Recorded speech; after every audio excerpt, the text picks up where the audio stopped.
So the Dragon Ball Games account has officially actually tweeted that the free update will be available very soon for Shallot in Dragon Ball Sparking Zero. But we also are actually getting a ranked match Season 1 patch note. Now keep in mind, we've been still in Season 0 Sparking Zero since the game has come out. So Season 1 for Sparking Zero does officially begin July 1st. And with future seasons, at the start of each season, your rank will be partially reset based on your rank from the previous season, and you'll begin from a designated rank. Furthermore, a win streak bonus, finally, goddamn, a win streak bonus will be implemented, granting up to 2 times bonus to the amount of rank points earned. Season 1 is scheduled to last approximately 3 months, okay, that's not too long, and titles will be awarded as the ranked match rewards based on your final rank at the end of the season, so we encourage you to aim for the highest rank possible. I'm going to be real, those ranked rewards probably aren't that great, knowing Sparking Zero, but let's be optimistic. In addition to the introduction of the seasonal system, we've also implemented some balance adjustments. In the DP battles, we revised the compensation based on DP difference to make the strength difference more noticeable and reflective of DP values.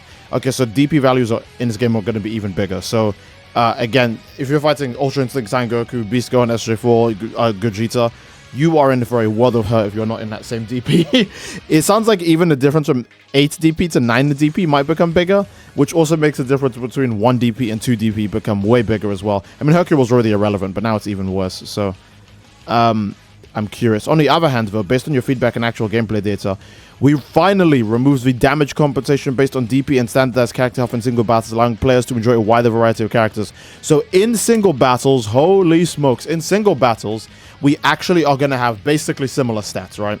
SJ4 Gogeta versus SSJ Goku mid and Namek Saga Goku, they'll basically have the same stats. They'll have the same HP, they'll have the same damage. Stuff like that is good because I don't think single battles should have a really weird system where someone can just pick like Goku Black and someone else is picking like, I don't know, like Namek Frieza's just smoked.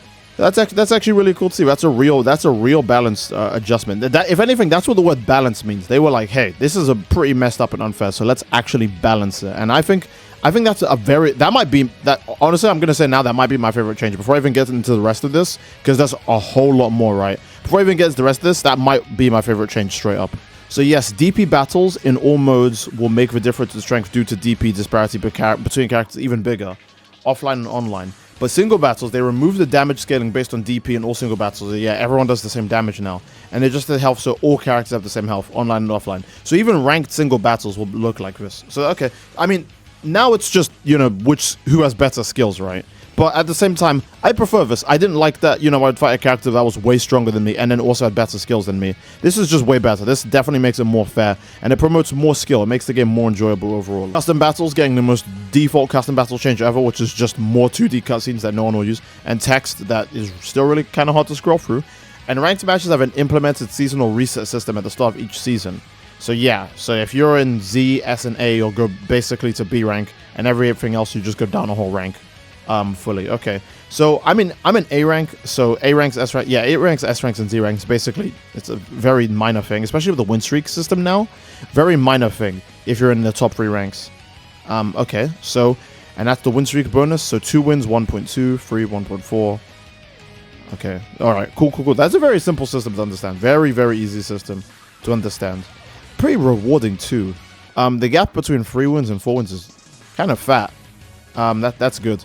Skill counts slightly reduced the automatic recovery rate. No longer recovers upon successfully performing attack.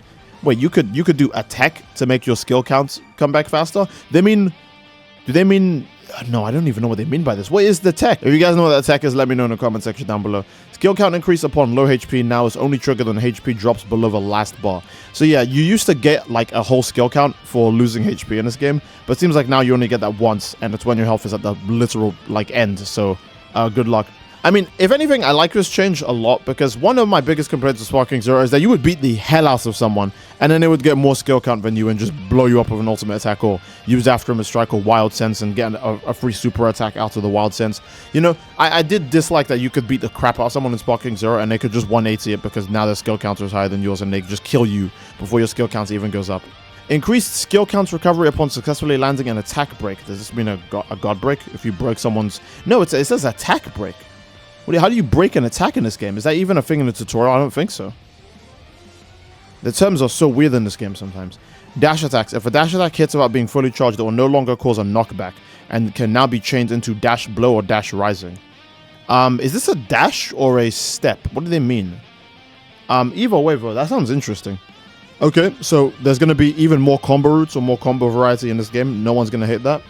Smash Ki Blast. If you do a Smash Ki Blast during a short dash, it changes the hit stun. Okay, they're probably changing it so that way it's not like...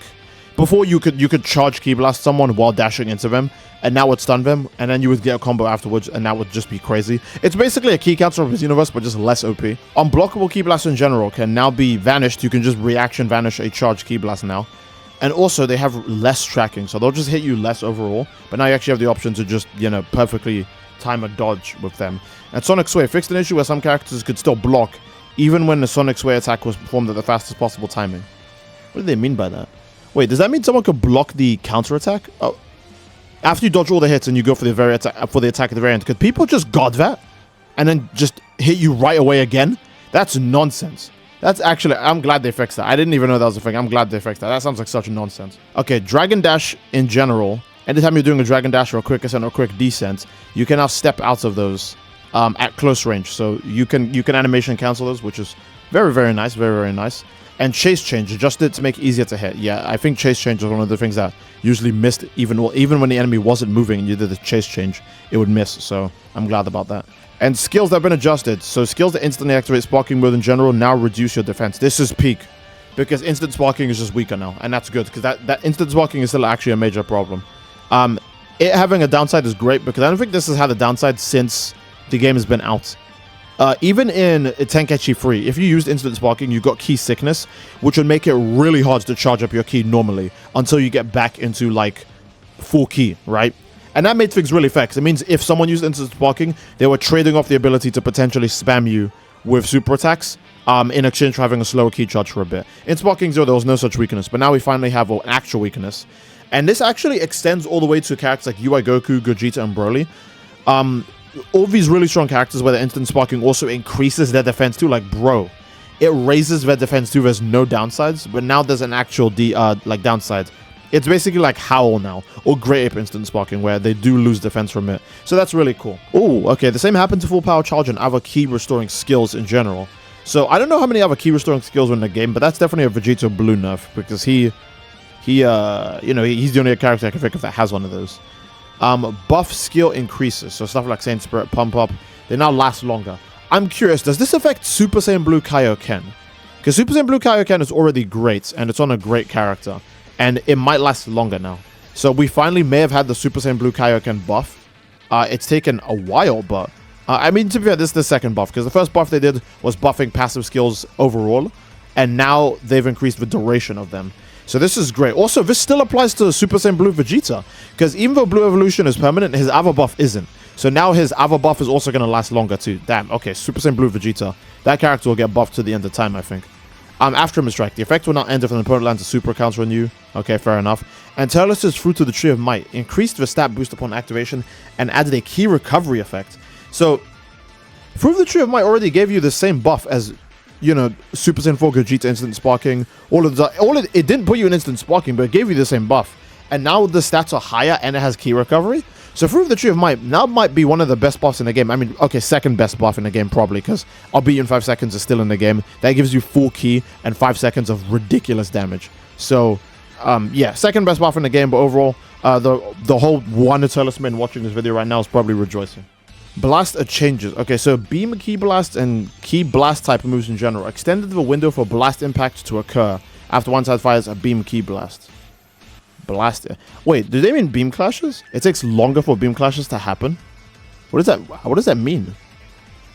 So okay, the extended the window for blast impact. Does that mean 2 Ki blasts need to exist in the air for a certain amount of time before a beam clash actually occurs? That might make beam clashes rarer.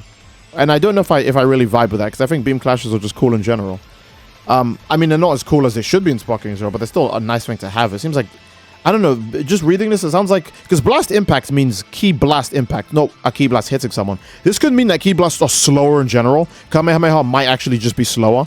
But it could also mean that it just takes longer for beam clashes to happen. Okay. And Beam type blasts overall in general. Adjusted so that firing a blast diagonally forward at an opponent, firing a beam will no longer result in a clash. Wait, what? Oh, wait, are they taking clashes out of the game? Adjusted so firing a blast diagonally forward at an opponent firing a beam will no longer result in a clash. Wait a minute. Hold up. So can you only beam clash now if both characters are like horizontally aligned? The same way beam clashes actually happen in the game. You know, for beam clashes to happen in the game, if you're shooting someone at the top of the map and someone shooting you at the bottom of the map, that would beam clash and it would immediately force you to both be horizontal. Now, I think if you're not horizontal, it just won't happen. So beam clashes are just going to be way rarer in the game in general. That's kind of upsetting. I think beam clashes are really cool, but at the same time, let's see where this goes. I don't want to be a Debbie Downer. Let's see where this goes. We have to wait for the actual patch to go live, but that is weird. Rush type key blast. When a rush type blast from a normal sized character hits a giant character, it'll now blow away the giant character. Oh, wow. So giant characters are getting another nerf. Okay.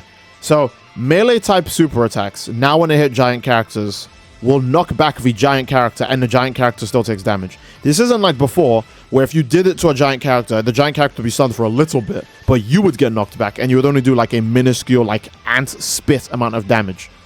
Now it sounds like if you hit a giant character of, let's say, Meteor Combination, Meteor Smash, Ultimate Impact, any of these moves, they will just take full damage and get knocked back. It won't play the cinematic, but they will still take damage. I don't know how I feel about that. Giants already suck in this game really bad. Beast Gohan having unique supers that counter giants was cool, but now it seems like anyone in the game can just beat up a giant senselessly. I don't know how to feel about that at all. Okay, they actually have some character adjustments here too. So Dr. Garo, and there's a lot for Gohan, by the way, holy crap. Dr. Garo, if they perform a super absorption, so if Dr. Garo goes for an absorb against the, so basically his perception, right? If he absorbs a beam or a key blast, he can just enter sparking mode from absorbing super attacks. And the stat boost effect has been removed. Okay, so no longer do you get a stat boost or absorbing key blast, you now just go into sparking mode right away. So, very cool for people who play Dr. Garo in Android 19. This wouldn't be an issue if they just put Super 17 in the game, the only actual key absorbing character that people give a damn about. But this is a nice change for those two. Gohan Superhero, he just has less health. Okay, wow. Straight up, Super Saiyan Gohan Superhero has less health too. Does this guy have 2 health bars? This is his base form and his Super Saiyan. What? Does he have 2 fucking health bars? Wait, hold up. What does this mean? Does he have 2 health bars and a half, maybe? What does reduced health mean? Okay, let's say you're playing a team battle and you're not doing a single battle where everyone has the same, like, stats, right? If you are doing a single battle or a team battle, does this guy have 2 health bars until he goes ultimate? What's going on? Gohan Superhero, Super Saiyan. I don't know why they put it like that.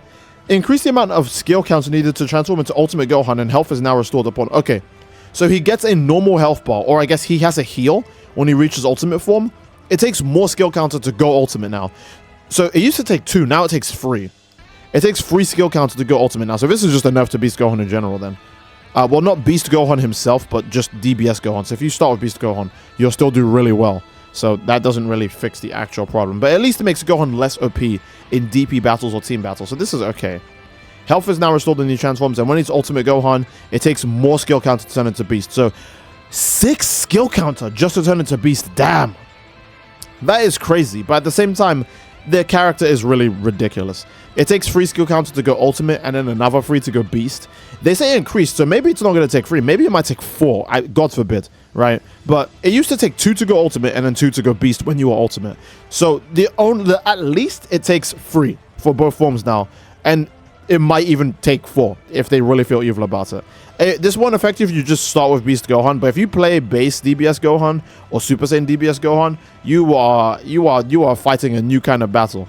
I mean, I actually like this patch. It does make Gohan less, it makes him less visible in team battles, right? I feel like after DBS Gohan dropped, he can be fit on any team no matter what, because he's a 4 DP character that only needs 4 skill counts to turn into Beast Gohan, who's 9 in DP. That's ridiculous. That'd be like having, like, early Goku on the team, and it takes 4 skill counter for him to turn into, like, Whitehead Ultra Instinct Goku. No one would think that's fair. That's messed up. So that's a good change overall, and there's some other changes are flying kicks. They've adjusted the hit position. Okay, good, because flying kicks were missing for the longest time. Oh, they are the 2 soundtracks from Dragon Ball Legends. The Super Space-Time Duel, okay, and the Greatest Battle in the Universe. So, I'm surprised they didn't add Shallot's Super Saiyan theme. I guess this confirms that he's not getting Super Saiyan. I mean, yeah, it's only like 1 more day until, the actual, update gets added. But this confirms no matter what that he doesn't have Super Saiyan. Because I feel like his Super Saiyan theme would have made it. Season 0 rewards. Season 0 ranked rewards can be claimed from the gift box upon your first login after the start of Ranked Match Season 1 on July 1st. I see. Okay, that's Very interesting. And that is the end of the patch notes. My lord, I'm actually shocked by this. Overall in general, this was a lot, and there were a lot of heavy like gameplay changes in this one, like big gameplay changes actually. So that's cool overall in general. And I think this is honestly just a solid place to end the video. You guys, again, let me know what you think in the comment section down below. Don't forget to leave a like on the video and subscribe, to greatly support the channel. And I cannot wait to play this when it goes live. Other than that, I think that's it. I do love you all. I hope you enjoyed, and I'll see you all next time. Take care and peace.